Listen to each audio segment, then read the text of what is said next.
아직 전혀 이 연기라는 것을 접해보지 않으신 분들은 좀 이해하기가 어려우실 겁니다. 하지만 이런 게 있어요. 충동이라는 것은 많으면 많을수록 좋습니다. 내가 연기하는데 사용될 분노의 그 수위를 숫자로 한번 표현해 보겠습니다. 100이라고 해보죠. 100. 내가 연기하는 데는 100이 필요해요. 그러면 조각이라고 생각하시면 됩니다. 100. 내가 100이라는 것을 연기하기 위해서는 100이라는 감정을 연기하기 위해서는 100이라는 충동으로는 절대 안 됩니다. 절대 안 됩니다. 예. 그 이상이 있어야 되는 거예요. 그 이상, 100 이상, 140, 130 정도의 이 양이 있어야 마치 조각처럼 그것을 충분한 충동 안에서 그 충동을 안에서 연습을 통해서 불필요한 군더더기를 빼내는 겁니다. 네. 그리고 불필요한 군더더기를 빼낼 수 있고 내가 충동을 140 정도를 할 수 있는 연기자다라고 하면 아무리 준비가 안 된 상태라고 하고 예를 들자면 자다 깬 상태라고 하더라도 순간 막 자다 깨서 눈을 부비다가도 순간 격정적으로 이런 연기를 할 수 있는 그런 토대가 되는 겁니다. 어쨌든 이해하기 어렵겠지만 이 정도로 하고 넘어가도록 하겠습니다. 그러면 충동만 있느냐? 충동만 있어서 내가 할 수 있는 만큼만 해서 뽑아내면 그것이 되느냐? 이거는 또 다른 이야기입니다. 말하자면 충동만 있어서는 안 돼요. 충동만 있어서는 이것은 좋지가 않습니다. 항상 억제가 있어야 됩니다. 억제.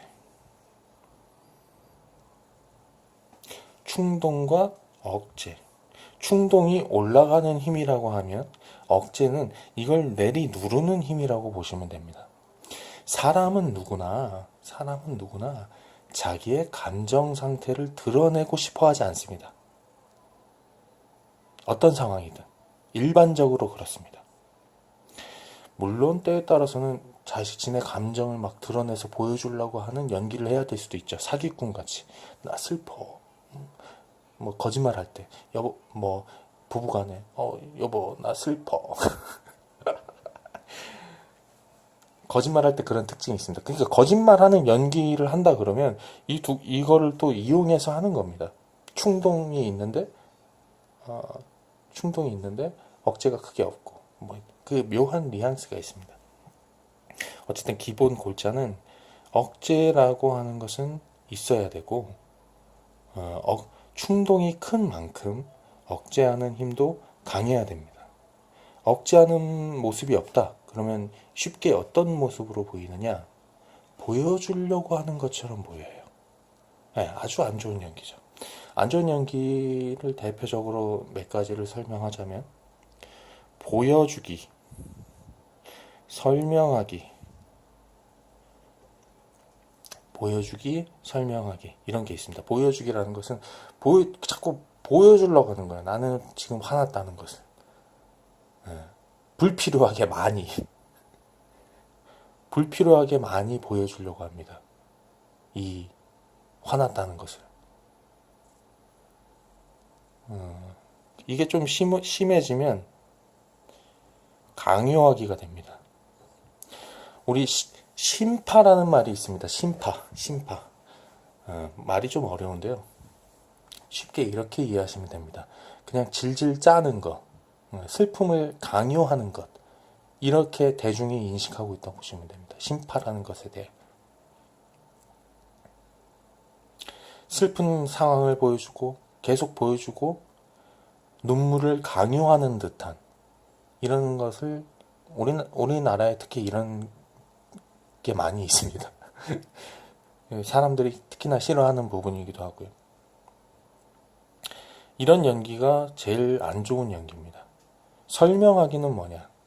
네, 내 연기를 그냥 보여주는 게 인물의 삶의 부분을 내가 훔쳐보는 듯한 실제에 있는 그 장면을, 그 인물을 마치 내가 옆에서 훔쳐보는 듯한 이런 모습을 봐야 되는데, 설명하기는 나에게 무언가를 설명해 주는 것처럼. 이건 단서야. 이거 놓치지 말고 잘 봐. 기본적으로는 이런 겁니다. 연기라고 하는 것은 충실하게 그 사람이 목적에 맞게 연기를 했을 때는 그 사람이 어떤 설명이 없어도 보는 이로 하여금 충분히 이해가 가게 합니다. 그런데 불필요하게 이게 설명하듯이 연기를 하는 경우가 있어요. 그러면 보기가 참 안 좋습니다. 대사로 이런 것들이 나타나기도 합니다.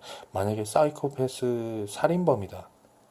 얼마 전에 어떤 그 드라마를 봤는데요. 사이코패스 살인범이 이 살인할 대상을 묶어놓고 나는 이제부터 너를 어떻게 어떻게 어떻게 살인을 할 거고 내가 이걸 왜 했고 자꾸 마치 만화 속의 악당들이 이 설명하는 것처럼 말이 긴 것처럼 그럴 필요가 없다는 거죠. 그냥 하면 되는데. 아무튼 이런 겁니다. 억제가 없다면은 그렇게 보여집니다. 마치 싹을 자연스럽게 키우는 것이 아니라 잡아 뜯는 것 같은 그런 연기가 될 수 있다는 거죠. 감정 연기란 충동, 자연스럽게 나오는 충동을 키우기 위한 그 자극에 주목해야 되고, 그 충동을 충분히 쌓을 수 있는 방법, 그 다음에 억제할 수 있는, 어떠한 상황에서도 어느 정도 억제를 하면서 연기를 해야 됩니다. 이런 경우도 있어요. 이 충동과 억제라는 것을 놓고 설명을 한다면, 억제를 일부러 안 하는, 충동만 정말 강하게 하는 그런 상황이 있을 수도 있습니다. 예를 들자면 자식을 잃은 부모, 어머니가 오열하는 장면. 충동이 너무나 강해서 이 어머니는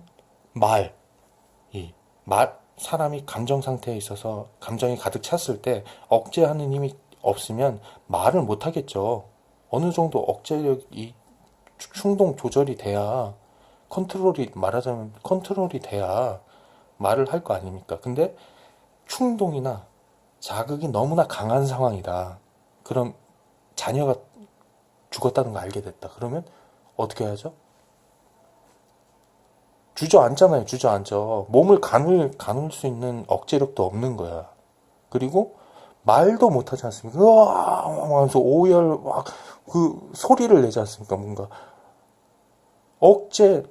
억제할 수 있는 힘이 없는 겁니다. 내 목소리를 조절할 수 있는 능력, 신체를 조절할 수 있는 능력도 놓아버린 겁니다. 근데 충동이 너무 가득 차서 내가 이거를 마음속에 담아놓고 있을 수가 없어. 어떻게든 발산을 해야 돼. 그러면 마치 짐승처럼 울부짖는 겁니다. 으아! 아니면 이름 정도는 부르는 거죠. 누구야? 이런 식으로 이제 그 연기가 진행이 되는 겁니다. 자극이 있고 충동이 있고 억제가 있다는 거죠. 항상 충동과 억제가 마치 갈등을 빚는 것처럼 나는 막 화나는데 발산하려고 하는 게 아니라 발산하려고 하는 그 충동의 크기가 큰 만큼 억제를 강하게 하면 정말 세련된 연기가 나오는 겁니다. 그렇게 해서 나오는 것이 감정 연기라는 거죠.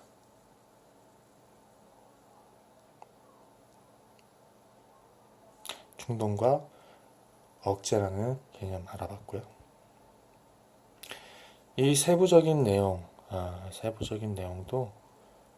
다뤄야 하지만 이게 방법이 워낙 다양하고